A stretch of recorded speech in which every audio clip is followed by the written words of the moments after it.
John, we're finally here at Avatar: The Way of Water. To get this one made, you guys have gone through a lot. I mean, in like a new studio, you filmed through a pandemic, you filmed underwater.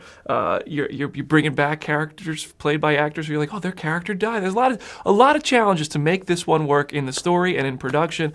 What's been the hardest part where you were like, oh man, are we going to get through this one? Look, I think the hardest part on any project are the scripts. You know, we weren't doing just one script.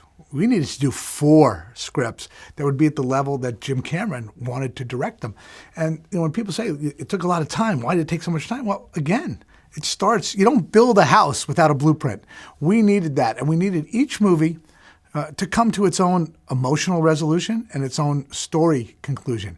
Once we had those scripts, they then defined the production challenges.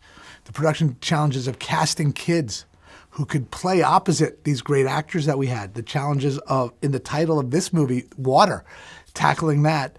But there was never a challenge that we felt that we couldn't overcome, and that's because of the team that we have around us. Well, the final product is one of the most visually immaculate things I've ever seen. Well, thank you. It's awesome, dude. Now, after the first Avatar, there has clearly just been a boom in VFX. I mean, Marvel, Star Wars, DC, there's lots of VFX-heavy work that tries to meet that bar and in their own ways try to raise that bar. We've also seen 3D, it kind of like peaked back in, the Avatar sales on 3D tickets. You guys really, really not only upped the game in VFX, but you made an even more visually impressive film in the 3D world. Why was it so important to you guys to be immersive on the 3D front again? Well, we believe that 3D makes our stories more immersive, more engaging, that you are more engaged with the characters. If you really study the film from a 3D standpoint, we utilize 3D more in a dramatic scene than we do in an action scene. Action scenes tend to be fast-cutting. You can't take in all of the 3D. But if you're just there, I'm just going to call it at a dinner table, and you're in 3D, suddenly you as an audience are a part of that moment. So the way we utilize 3D, we utilize it as a window into a world, not a world coming out of a window. And we want you in the theater for the screen plane to disappear and you forget that you're in a theater. It's incredible. I also noticed, I think you guys played with the frame rate, too, for the action scenes, and that was really cool. We did. We're using 48 frames on a lot of the movie. We're actually playing it all back at 48 frames because that's the way the systems do it, but we're creating some of the content at 48. Why? Because there is strobing artifacts that you see, and it makes it less clear to follow action. We don't need 48 frames in a close-up. But when we're doing dynamic action and we want you to pay attention to what's specifically there, we don't want that white picket fence that's strobing. And the 48 frames, especially in 3D, lets us get rid of that. That's really cool. And I mentioned all the VFX from other franchises and also just standalone films. Do you look at those as kind of a challenge to continue raising the bar? Does that ever motivate you? What motivates us is ourselves. I think you guys probably know very well, and your fan base knows well that we did Alita Battle Angel. Yes. And we tried to up what we were doing, knowing that Avatar was coming, and knowing when we made the first Avatar, I would tell people that we needed to be, from a visual effects standpoint, photographic. We didn't need to be photoreal because you couldn't tell me what was real on Pandora. When we did Alita, she interacted with, Doc Ito, Christoph Waltz, and others, and they hugged, they touched. She needed to be photoreal. Now in Avatar, Way of Water, we have human characters and CG characters in scenes quite a bit. And they interact, they hug, they touch, they do all those things.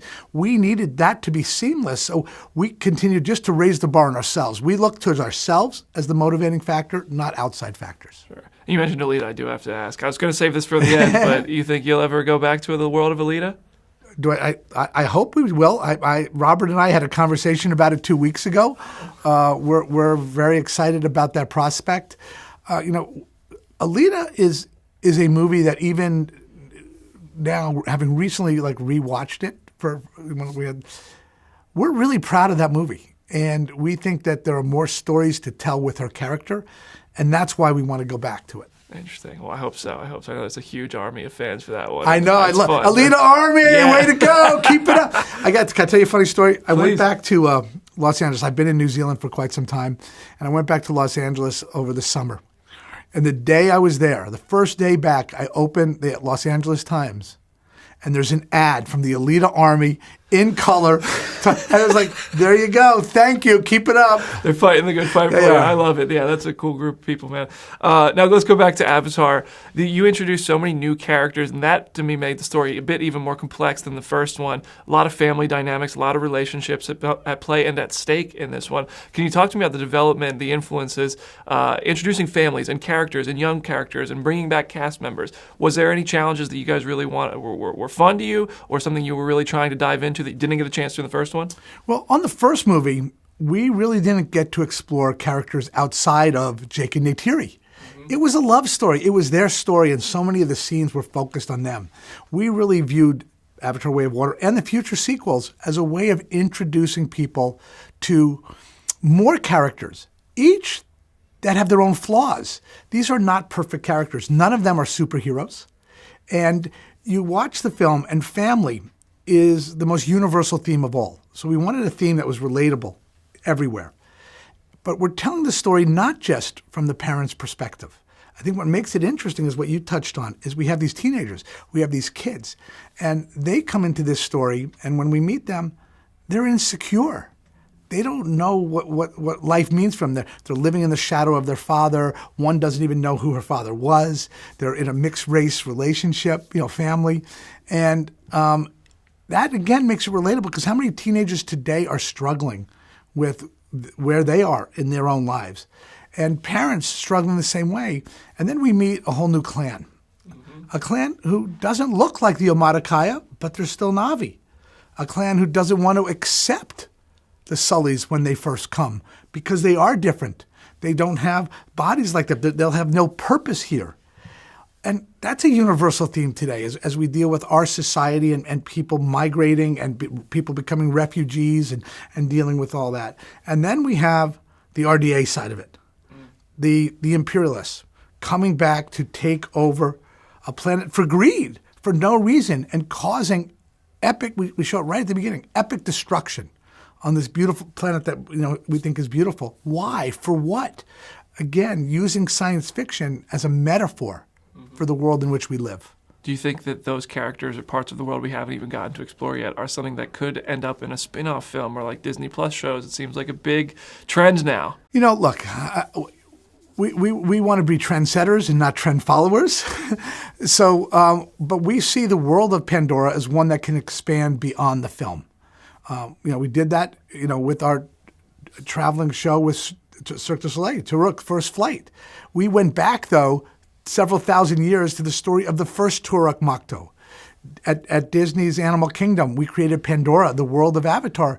We set that 2 generations ahead after these sequels all finish. We want to continue to play in that. We're working with, Dark Horse Comics. We, just released recently, High Ground. Our first issue of High Ground came out. That's another story. So we want to continue to build on the world. We think people will find these characters aspirational and inspirational in different contexts, and we want to continue to do that.